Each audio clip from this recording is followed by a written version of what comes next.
Assalamualaikum warahmatullahi wabarakatuh. Perkenalkan, nama saya Muhammad Abdul Fattah Lafid dari Prodi Teknik Informatika. Saya di sini ingin membuat video mata kuliah Pendidikan Kewarganegaraan dari dosen pengampu Bu Ai.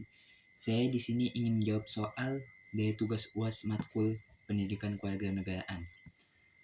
Menurut saya jawabannya nomor 1, yaitu dari soal analisislah mengapa perlu dipertahankan eksistensi filsafat dan ideologi Pancasila dalam kehidupan berkebangsaan Indonesia.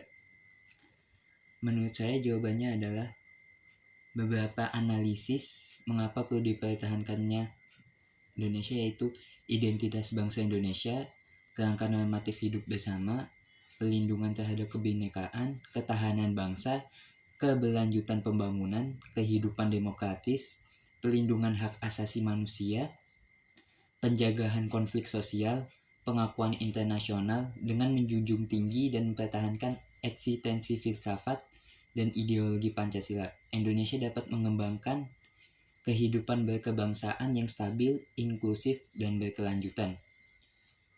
Soal nomor 2. Jelaskan definisi ketahanan nasional serta analisislah mengapa globalisasi dapat mengancam ketahanan nasional bangsa.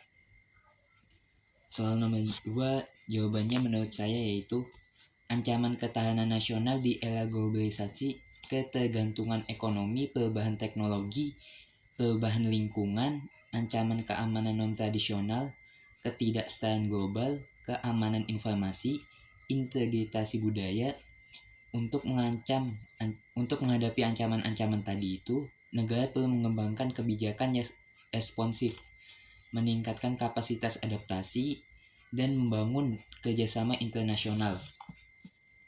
Penguatan ketahanan nasional harus mencakup aspek-aspek ekonomi, sosial, politik, dan keamanan dengan mempertimbangkan dinamika global yang terus berubah. Soal nomor 3. Caya satu kasus berkaitan dengan demokrasi yang terjadi di Indonesia. Uraikan kasus tersebut dan berikan pandangan Anda tentang perkembangan demokrasi di Indonesia saat ini. Jawaban nomor 3 menurut saya itu kasus pada tahun 2017.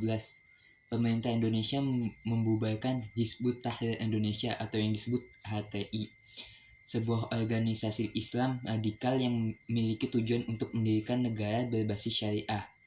Langkah ini diambil oleh pemerintah dengan alasan bahwa HTI dianggap bertentangan dengan Pancasila. Dasar negara Indonesia, pembubaran HTI. Dasar pembubaran HTI yaitu pemerintah mengklaim bahwa HTI bertentangan dengan Pancasila dan Bhinneka Tunggal Ika, serta dinilai sebagai ancaman terhadap kesatuan dan keutuhan bangsa. Yang kedua, untuk alasan keamanan, pembubaran dilakukan untuk mencegah potensi ancaman terhadap stabilitas dan keamanan nasional, karena HTI dianggap memiliki potensi untuk meronggang ideologi dan sistem pemerintahan yang ada. Proses hukum. Langkah pembubaran HTI melibatkan proses hukum, melibatkan Mahkamah Konstitusi atau MK. Meskipun ada penolakan dari beberapa pihak terhadap langkah tersebut, pembubaran tetap dilaksanakan. Pandangan saya tentang perkembangan demokrasi Indonesia. Pandangan positif yaitu keberanian menghadapi ancaman radikalisme. Langkah pembubaran HTI menunjukkan keberanian pemerintahan Indonesia dalam menghadapi organisasi yang dianggap merugikan stabilitas dan keamanan nasional. Pentingnya keselarasan dengan Pancasila. Tindakan ini menegaskan pentingnya organisasi atau kelompok masyarakat untuk sejalan dengan nilai-nilai Pancasila sebagai dasar negara. Kritik saya. Isu kebebasan berpendapat. Pembubaran HTI menciptakan perdebatan seputar batasan kebebasan berpendapat dan berkumpul di Indonesia. Beberapa kritikus menilai bahwa langkah ini dapat dianggap sebagai pembatasan hak asasi manusia. Sekian dari saya, kurang lebihnya mohon maaf. Assalamualaikum warahmatullahi wabarakatuh.